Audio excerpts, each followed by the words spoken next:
A turbocharger uses the energy contained in the exhaust gases to compress the intake air required for combustion.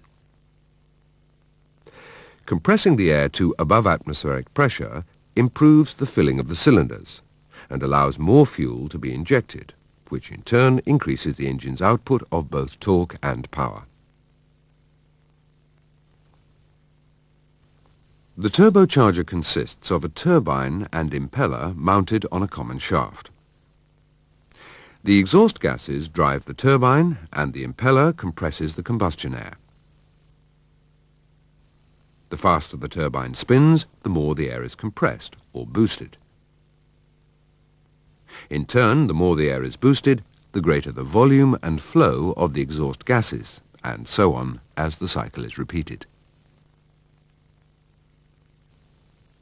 The engine can withstand only a certain amount of boosting, so a control valve, known as the wastegate, is fitted.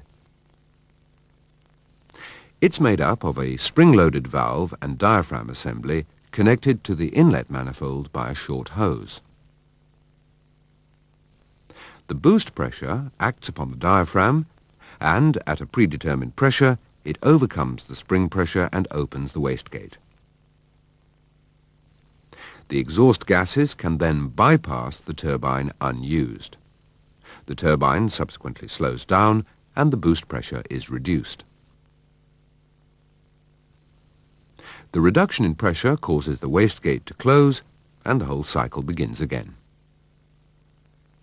On some models you'll find an additional dump valve. It's a fail-safe device which opens at a pressure higher than that of the wastegate. In the unlikely event of the wastegate failing to open, it dumps the excessive boost pressure to atmosphere, so protecting the engine from possible damage.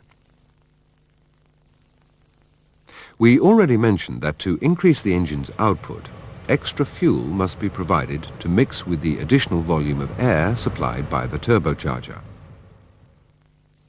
The injection pumps of turbo models have a boost pressure control device. Internally, a diaphragm supported by a spring is connected via an additional linkage to the control sleeve of the high-pressure plunger. Externally, a hose joins the unit to the inlet manifold. Under idling or part load, no additional fuel is necessary and the injection pump functions as normal. But under heavy load, the boosted inlet air forces the diaphragm down and via the linkage, the control sleeve is moved to the right. Thus, more fuel is delivered to the injectors and the engine's output is increased. When the load decreases, the turbo slows down, the boost pressure reduces, and the diaphragm and control sleeve return to their normal positions. Intercooling. Intercooling offers a further increase in the power output for the turbocharged diesel engine. As the turbocharger compresses and accelerates the air flowing into the engine, it also becomes hot. Under extreme full load conditions, the air leaving the turbocharger can reach 110 degrees C before it enters the engine. By fitting an intercooler into the duct between the turbo and inlet manifold, the boosted air temperature can be lowered by as much as 50 degrees C. With the cooler air, more oxygen finds its way into the cylinders. This leads to an increased cylinder charge and thus improved power output. Cooling the air also has the advantage of reducing combustion temperatures and in turn the exhaust's NOx emissions.